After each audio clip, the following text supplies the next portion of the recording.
document titled Pre-Flight Checks, Safety Measures and Probability of Thrust Loss Leading to Crash Post-Takeoff. Structured in an engaging instructional format suitable for classroom or online delivery. Lecture, Pre-Flight Checks, Safety Measures and Risk of Thrust Loss in Aircraft Takeoff. Slide 1. Welcome everyone to today's lecture on pre-flight checks, safety measures, and the probability of thrust loss leading to a crash post-takeoff. This session is part of our Aircraft Systems and Safety series, and it bridges human procedures, system diagnostics, and probabilistic failure modeling. Slide 2. Pre-takeoff checks. Let's begin with the fundamentals. Pre-takeoff checks, the cornerstone of operational readiness. These checks fall into 4 main categories. 1. Cockpit preparation, configuring systems, flight plans. 2. Aircraft walk-around, physical inspection of critical external features. 3. System verifications, avionics, flight surfaces and safety systems. 4. Documentation review, cross-verifying logs, loads and environmental data. These steps are vital to reduce the likelihood of preventable failures during one of the most critical flight phases, takeoff. Slide 3. Cockpit and walk-around inspections. Inside the cockpit, the crew programs the Flight Management System, FMS, checks the rudder, elevator and ailerons, and ensures hydraulic pressure and fuel levels are within safe margins. Simultaneously, the external walk-around is conducted. Here they inspect landing gear, tires and struts, pitot tubes, static ports, and engine nacelles and fan blades for foreign object damage or icing risks. Slide 4. Aircraft walk-around, external inspection. During this phase, the visual and tactile inspections extend to ensuring fuel tank vents are unobstructed, verifying the absence of ice or debris near sensitive probes, checking for damage to the engine inlets and wing surfaces. This procedure helps detect early signs of structural or environmental threats that could escalate during high-speed operations. Slide 5. System verifications. Critical onboard systems are rigorously tested before clearance. Avionics functionality, including navigation and communications, brake temperatures, anti-skid systems, and full motion range of flaps and slats. The fire detection system is also tested to verify its responsiveness.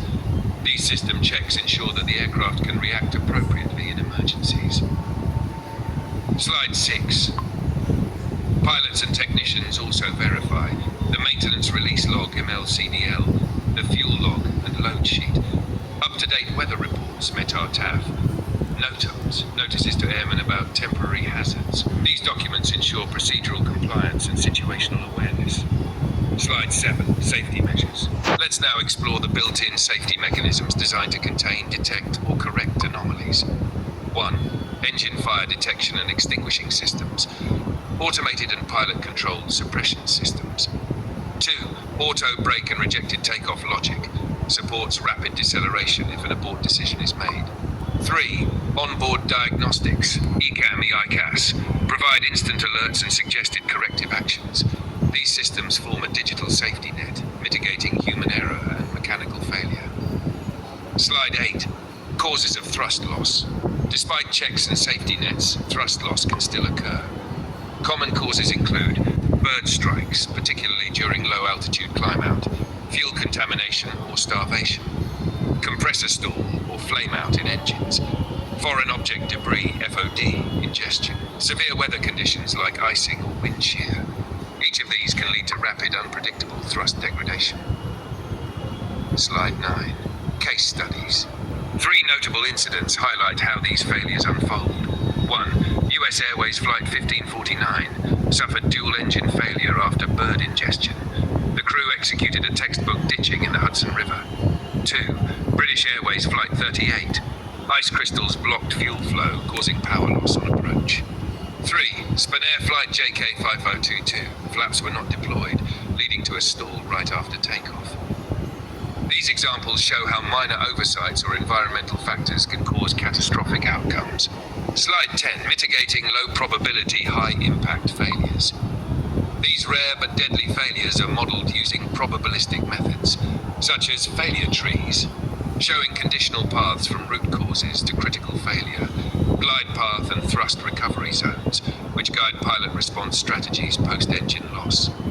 Aircraft safety design is increasingly redundant and fault-tolerant, guided by such models to contain cascading failures.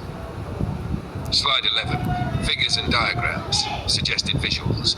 Include visual aids to enhance understanding. A pre-flight cockpit checklist flowchart.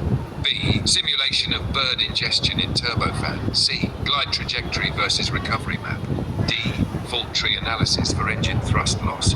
These help visualize the abstract risk pathways and operational logic behind safety design. Slide 12. References. The lecture draws